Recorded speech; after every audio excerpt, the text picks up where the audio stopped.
act on অসমীয়া অৰ্থটো পালন কৰা এবাৰ লৈছো bear with Asomiya bear with সহ্য কৰা Dear learners and viewers, welcome to the channel MRAB Education. In this video, I am presenting some Prasel verbs with Assamese meaning. The Prasel verbs are very popular in the English language. If you learn and insert in your mind the Prasel verbs and use in your spoken English, then your spoken English will be smart spoken English. এই ভিডিওটোত মই কিছুমান Prasel verbs অসমীয়া অৰ্থ সহকাৰে উপস্থাপন কৰিবলৈ লৈছো এই Prasel verb বিলাক ইংৰাজী ভাষাত অতিকৈ পপুলাৰ বা জনপ্ৰিয় যদি এইবোৰ আপুনি জানি লয় আৰু মেমৰিত সোমাই লয় তেন্তে আপোনাৰ স্পোকেন ইংলিশ একেবাৰে স্মাৰ্ট স্পোকেন ইংলিশ হৈ পৰিব সো স্কিপ নকৰাকৈ সম্পূৰ্ণৰূপে ভিডিওটো চাব বহুখিনি জানিব পাৰিব শিকিব পাৰিব যিসকলে শিকিছে অলৰেডি জানে জনাবিলাকৰ কথা কোৱা নাই যিসকলে নতুনকৈ শিকি আছে তেওঁলোকৰ কাৰণে বৰ উপকাৰী হ'ব এই ভিডিও গতিকে স্কিপ নকৰাকৈ ভিডিওটো সম্পূৰ্ণ চাওক আৰু যিসকল ভিউৱাৰ্ছে এতিয়া চেনেলটো সাবস্ক্ৰাইব কৰা নাই অতি সোনকালে আজিয়ে সাবস্ক্ৰাইব কৰি লওক চেনেলটো আৰু অল নোটিফিকেশন অন কৰি লওক যাতে ভিডিওবোৰ আপলোড দিয়াৰ লগে লগে আপোনাৰ তালৈ গুচি যায় Okay, then let's start. Act on. অসমীয়া অৰ্থটো পালন কৰা act on এৰে যদি এটা বাক্য বনোৱা যায় মই উদাহৰণ এক্সাম্পল সহকাৰে আগবঢ়াইছো He acted on my instruction.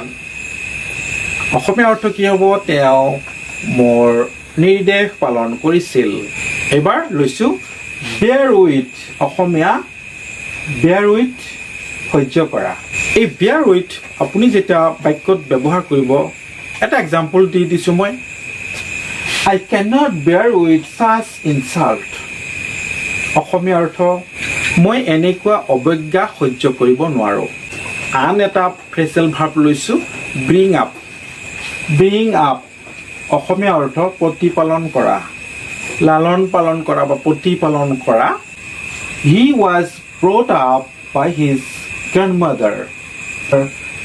তেওঁৰ আইতাকৰ দ্বাৰা লালন পালন বা প্ৰতিপালিত হৈছিল কলিন মাতি অনা বাক্যত যদি ব্যৱহাৰ কৰা যায় এনে ধৰণৰ হ'ব Please call in a doctor অনুগ্ৰহ কৰি এজন চিকিৎসক মাতি আনক কলন দেখা কৰা কাৰোবাৰ হৈতে দেখা কৰা যদি এক্সাম্পল দিয়া যায় তেনেহলে এনেকুৱা ধৰণৰ হ'ব বিভিন্ন ধৰণে বনাই ল'ব পাৰিব আপোনালোকে I will call on Rahul tomorrow মই অহাকালি ৰাহুলৰ হৈতে দেখা কৰিম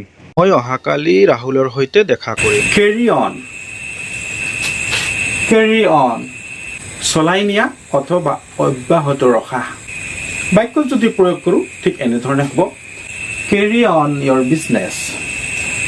on your business যে আপোনাৰ ব্যৱসায় চলাই যাওক আপোনাৰ ব্যৱসায় অব্যাহত ৰাখক carry out পালন কৰা we should carry out our parents order আমাৰ পিতৃ-মাতৃৰ অৰ্ডাৰ আদেশ পালন কৰা উচিত come across হঠাৎ দেখা পোৱা I came across her yesterday মই যোৱাকালি হঠাৎ তাইক দেখা পাইছিলো come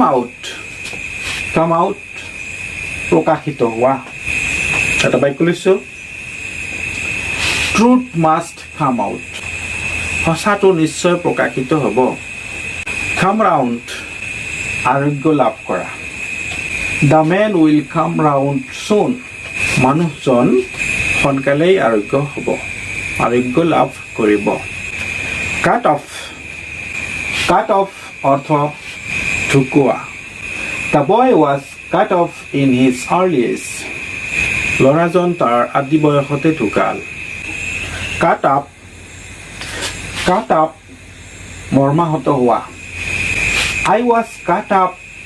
hearing his death তেওঁৰ মৃত্যুৰ খবৰত মই মৰ্মাহত হৈছিলোঁ ব্ৰেকআপ ব্ৰেকআপ সম্বন্ধ বিচ্ছিন্ন কৰা অথবা ছুটি হোৱা যদি কওঁ The school breaks up at 3 p.m. স্কুলখন 3 বজাত ছুটি হয় আৰু এক ধৰণে যদি কোৱা যায় He has broken up with his girlfriend. Do into অনুবাদ কৰা The book was done into English. কিতাপখন ইংৰাজীলৈ অনুবাদ কৰা হৈছিল Do up ক্লান্ত হোৱা এটা সেন্টেন্স লওঁ I am done up for hard work. মই কঠোৰ পৰিশ্ৰমৰ বাবে ক্লান্ত হৈছোঁ Fall out কাজিয়া কৰা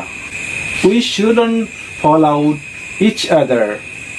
আমি ইজনে সিজনে কাজিয়া কৰা উচিত নহয় Get down নমা With example The man got down from the bus.